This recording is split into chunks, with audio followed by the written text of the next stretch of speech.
Les adversaires de Spidey au début de Brand New Day ne sont pas de simples inconnus, mais des méchants déjà affrontés plusieurs fois par les héros Marvel dans les comics.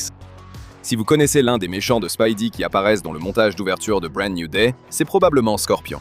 Mark Gargan, joué par Michael Mando, est apparu dans Homecoming sans son costume de Scorpion. Scorpion est pourtant un méchant classique de Spider-Man, apparu en 1964 dans Amazing Spider-Man numéro 19.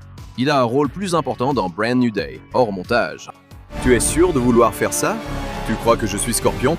Dans le film, Gargan débute en criminel avec le vautour, alors que dans les comics, Mark était un détective privé engagé par J. Jonah Jameson du Daily Bugle pour percer le secret des photos de Spider-Man par Peter Parker. Gargan reçoit son costume de Scorpion quand Jameson fait expérimenter Farley Stillwell sur lui, espérant lui donner des pouvoirs supérieurs à ceux de Spidey. Depuis, le Scorpion a rejoint les Sinister Six et les Savage Six. Il a aussi été Venom un temps, membre des Thunderbolts et des Dark Avengers de Norman Osborn.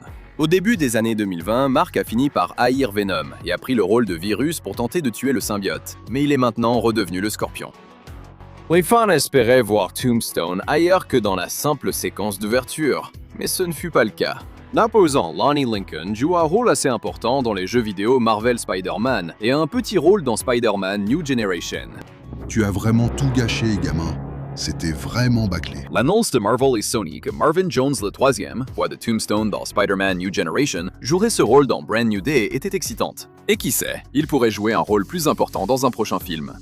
Tombstone est apparu pour la première fois en 1988 dans Web of Spider-Man numéro 36. Victime d'intimidation par ses camarades de classe à cause de son albinisme, le jeune Lonnie s'est défendu en utilisant sa taille et sa force pour extorquer de l'argent à ses pairs. Lonnie, homme de main du crime organisé, s'est limé les dents en croc pour paraître plus effrayant.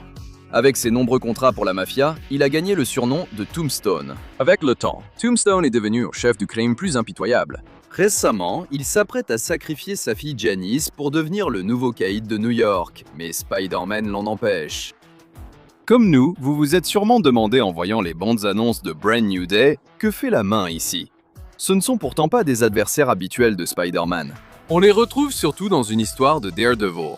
Dans Brand New Day, on découvre un important vide de pouvoir dans la main du MCU, au point qu'il travaille pour Bill Metzger au département du contrôle des dégâts. Leur absence de chef ouvre sans doute la voie à de futures intrigues entre Daredevil et Elektra dans le MCU. La version des comics de la main est apparue pour la première fois dans Daredevil numéro 174 en 1981. Il s'agit d'un ordre d'assassins ninja qui a vu le jour dans le Japon féodal, recherchant le pouvoir avant tout. Ils sont obsédés à l'idée de ramener Elektra à la vie et ont tenté plusieurs fois.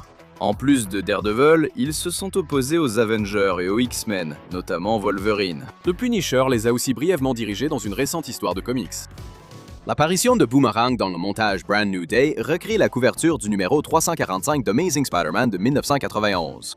Ce n'est pas la première apparition de Boomerang, mais c'est l'une des rares où le méchant australien a vraiment brillé. Boomerang a fait ses débuts en 1966 dans Tales to Astonish numéro 81, et malgré ses 60 ans d'existence, il n'a jamais dépassé le rang de second couteau. Boomerang, maître de l'art ancien de la plaisanterie. Il lance des boomerangs. Fred Myers, né en Australie, a déménagé enfant aux États-Unis. Ses talents au boomerang lui ont permis de rejoindre l'organisation criminelle Empire Secret. Sa première apparition l'a opposé à Hulk, ce qui ne s'est pas bien passé pour lui. Depuis, il a surtout été un ennemi de Spider-Man. Il a appartenu au Sinister Six, au Sinister Syndicate, et a aussi affronté les Thunderbolts comme l'un des maîtres du mal. Boomerang aime vraiment les groupes. Il s'est surtout illustré dans Superior Foes of Spider-Man, à la tête d'autres méchants secondaires de Spidey. Plus récemment, Fred a brièvement partagé un appartement avec Peter Parker. C'était un peu gênant, mais ils ont fini par s'apprécier. Durant la spirale de la mort, Fred s'est lié à un symbiote et a pris l'apparence de Spider-Man, se surnommant Comeback. La brève apparition de Tarantula dans le montage fait référence à sa première apparition dans les comics. La scène est une reconstitution assez fidèle de la couverture d'Amazing Spider-Man numéro 134 de 1974. Divers personnages de comics ont porté le nom de Tarantula, mais dans Brand New Day, il s'agit clairement d'Anton Miguel Rodriguez, un terroriste révolutionnaire de Delvadia, pays fictif d'Amérique du Sud. Expulsé de sa cellule, Anton travaille pour le gouvernement delvadien, qui veut en faire un symbole patriotique, comme Captain America. Quand cela échoue aussi, il part aux États-Unis et devient mercenaire. La première rencontre de Tarantula avec Spidey a lieu quand il tente de détourner un paquebot. Spidey et le Punisher l'arrêtent.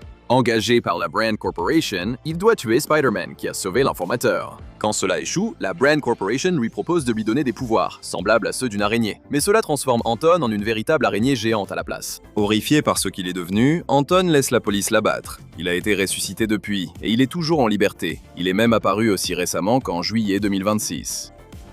Ramrod, de tous les méchants possibles, a aussi droit à un hommage à une couverture. Apparu d'abord dans Daredevil 103 en 1973, il n'est présent dans Brand New Day que via une reconstitution fidèle de la couverture d'Amazing Spider-Man 221 de 1981. Que dire à propos de Ramrod? C'est un cyborg qui percute tout ce qui se trouve sur son chemin. Son vrai nom n'a jamais été révélé, mais il était chef d'équipe sur un chantier de construction et a été gravement blessé au travail. Kerwin Broderick, un homme d'affaires maléfique voulant contrôler San Francisco, l'a transformé en cyborg et l'a fait chanter pour le forcer à travailler pour lui. Depuis ce premier arc de Daredevil, Ramrod a accumulé un total de 7 autres apparitions dans les comics. À chaque fois, il fonce dans des choses. C'est vraiment son seul truc. Ce sont tous les méchants du montage, mais apparemment, un autre a été sérieusement envisagé. Dans une interview avec Out Now, le réalisateur Destin Daniel Cretton a révélé que Passport Pete, mieux connu sous le nom bien moins embarrassant de The Trapster, a failli être choisi. Peut-être la prochaine fois, Monsieur Collant.